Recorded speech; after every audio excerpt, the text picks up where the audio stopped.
Hola, hola. Hola. Vamos a continuar con nuestra lectura bíblica y ahora tenemos una invitadita. Ella es Ale y ella nos va a acompañar ahorita en esta breve lectura que hacemos del Evangelio de San Lucas. Estamos ya en el capítulo 11, vamos a empezar a leer del versículo 5, ¿ok? El amigo inoportuno. ¿Te parece bien, Ale? Sí. Ok. Les dijo también: imaginaos que uno de vosotros tiene un amigo y acude a él a medianoche diciéndole: amigo, préstame 3 panes porque ha llegado de viaje a mi casa un amigo mío y no tengo que ofrecerle. Y el otro desde adentro le responde: no me molestes, la puerta ya está cerrada y mis hijos y yo estamos acostados. No puedo levantarme a dártelos. Os aseguro que si no se levanta a dárselos por ser su amigo, se levantará para que deje de molestarle y le dará cuanto necesite. Eficacia de la oración. Yo os digo: pedid y se os dará, buscad y hallaréis, llamad y se os abrirá, porque todo el que pide recibe, el que busca halla y al que llama se le abrirá. ¿Qué padre hay entre vosotros que le da una culebra a su hijo cuando le pide un pez? ¿O le da un escorpión cuando le pide un huevo? Pues si vosotros, aun siendo malos, sabéis dar cosas buenas a vuestros hijos, cuanto más el Padre del cielo dará el Espíritu Santo a los que se lo pidan. Palabra del Señor. ¿Qué te parece, Aline? Sí. Miren, aquí con este ejemplo que nos da del amigo inoportuno, nos está diciendo que debemos de ser insistentes al pedir. ¿Y qué mejor manera de pedir que poniendo como ejemplo un niño? Cuando un niño pide algo es muy insistente una y otra vez. Los que son papás o mamás pues saben, ¿no? Que a veces no nos paramos porque nuestro niño nos haya pedido algo a la primera, ¿no? A veces estamos ocupados haciendo algo y nuestro niño nos pide algo. Insiste, insiste, insiste y nos paramos ya para decirle: bueno, ya déjame, ¿verdad? Déjame estármelo pidiendo.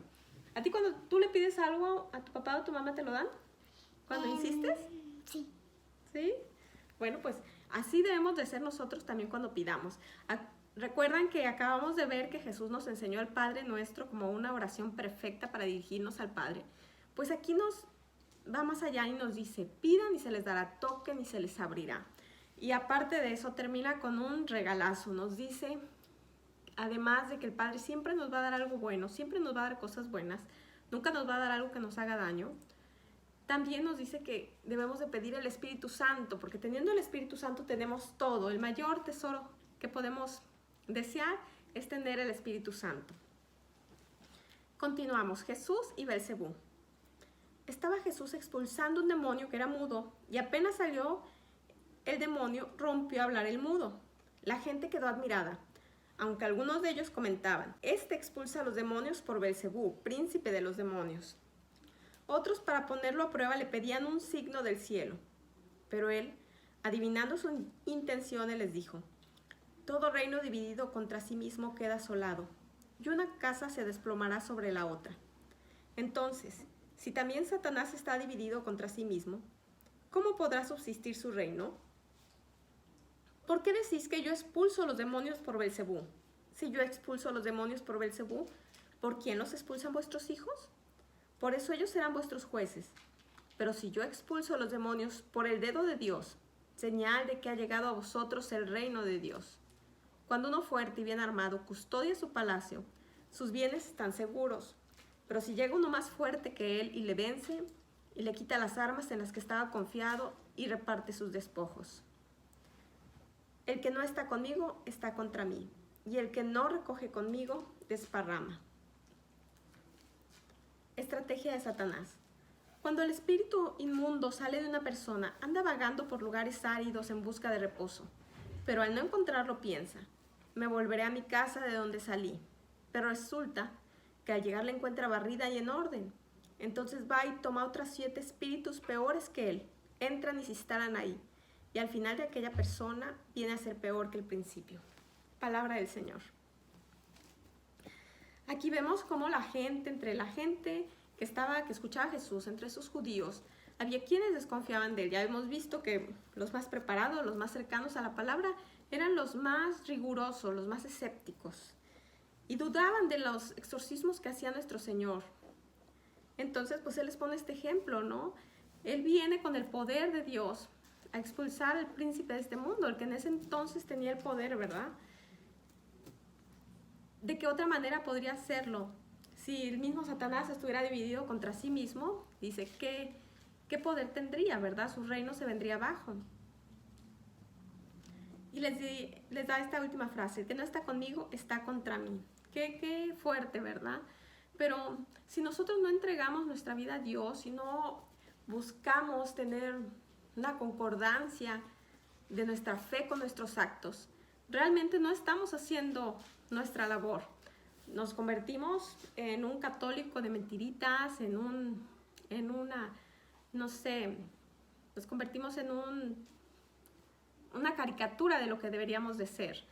Y provocamos que muchas personas que no conocen la fe no se quieran acercar porque nos ven nuestros actos que no concordan con nuestra religión, con nuestro credo, y dicen, bueno, pues ¿para qué me acerco, verdad? Entonces debemos de esforzarnos siempre al máximo.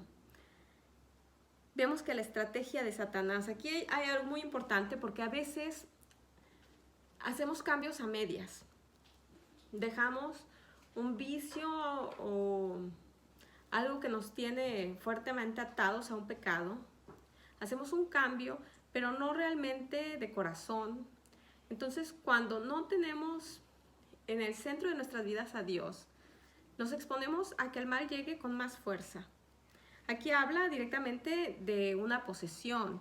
Sin embargo, aunque estos hechos extraordinarios no ocurren con tanta frecuencia como a veces parecen en las películas, sí son ciertos. Hay otro tipo de ataduras que también son producto del mal, por ejemplo, los vicios, que si nosotros queremos dejarlos, debemos de poner en el centro de nuestras vidas a Jesús, porque Él es el fuerte, el que nos protege, el que nos alienta.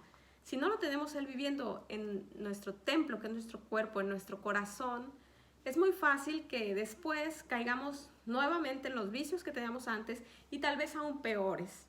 Entonces siempre es importante que los cambios los hagamos de corazón, y cuando hemos iniciado el camino a Dios, no nos detengamos, no nos vayamos para atrás. Podemos caernos, pero debemos levantarnos. ¿Estás de acuerdo, Ale? Sí. Bueno, vamos a continuar con la verdadera dicha. Estaba él hablando así cuando una mujer de entre la gente le dijo en voz alta: dichoso el seno que te llevó y los pechos que te criaron. Pero él le dijo: dichosos más bien los que oyen la palabra de Dios y la guardan.